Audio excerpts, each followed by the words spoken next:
Everybody knows the basic edits, your L, your J, your straight cut, your fade. What I wanted to look at today was kind of the stranger edits, the more unusual edits that you can use to set apart your work from everything else out there. This is 5 crazy edits that actually work.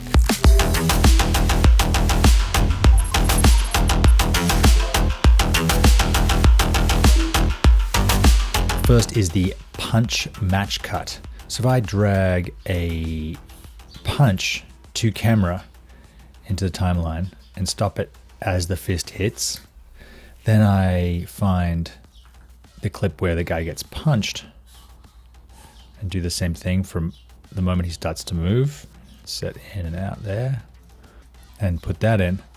Now we have a hit that looks like it comes straight through the camera. Michael Bay is a big fan of this one.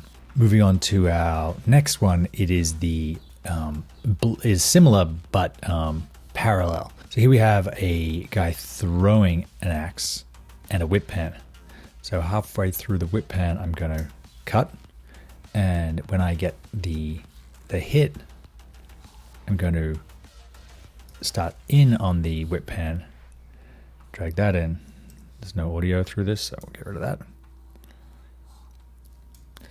So now, straight away, you see it looks like it hits the tree. If we want to add a dissolve, maybe a, say 3-frame, 4-frame dissolve,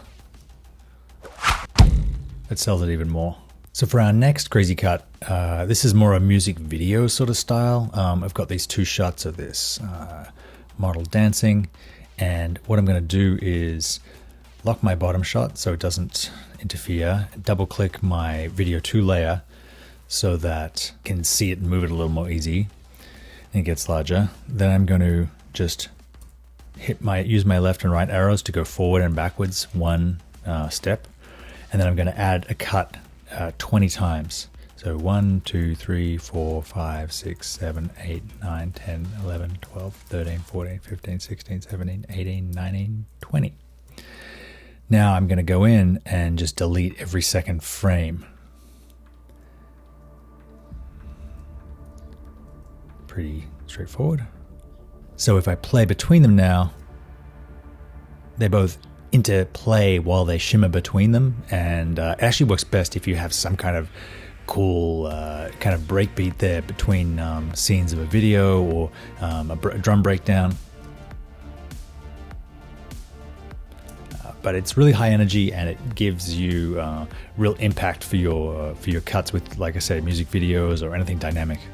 Let's look at another type of edit now. I'm calling this the droop cut.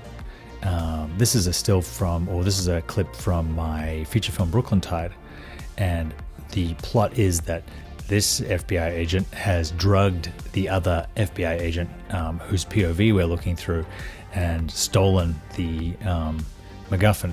So what I want to do is have a sort of fade to black or dip to black dissolve between the cuts so that it simulates the fact that he's under the influence and he's losing track of time. So the simple way to do that is just add a cut, go to my effects and type dip, and I've got dip to both black and dip to white. Put that on my transition, and now you see it fades in and out. If I want to then use that to actually move time around, now you can see he's like losing consciousness and coming out a little bit later, which I like. But I think I can go a little bit more rather than just a straight dip to black. So what I'm going to do is go back to my project, go to new black video, same height as my things. I'm going to put this over the top as a layer, wrong one, and double click it to make it large. And then what I'll do is over in my effect controls, we'll make this, I have to get it here, we'll make a mask and drag it out to something approximating, a really wide aspect ratio. Then I'm going to invert that, turn up the feathering to make this a little bit wider so we can see what's going on. Turn up the feathering, So that just gives me sort of a vignette along the top of the video. See, now it looks a lot more like his eyes are closing. And then now we get this really nice closing of the eye as we lose time. So that's the droop cut. So the final edit we're going to look at today is a type of match cut. Here I have a slider shot of sliding behind the head of the speaker to reveal different listeners, me in different outfits, and then an empty room. So what I'm going to do is wait for the exact moment where the speaker's head blocks the frame.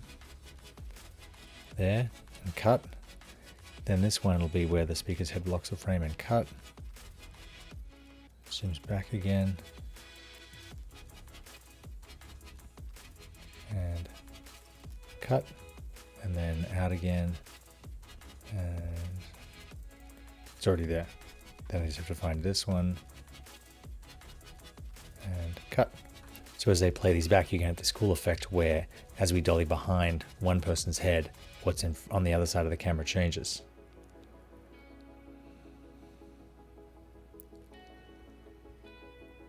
You can also do it as a effect that attracts less attention if you do it as you pan past a wall or dolly from room to room, and you're going to get a really seamless transition from one to another, like the cut hidden in the wiping black. Hope you enjoyed that look at some of the more unusual edits you can do in Premiere Pro.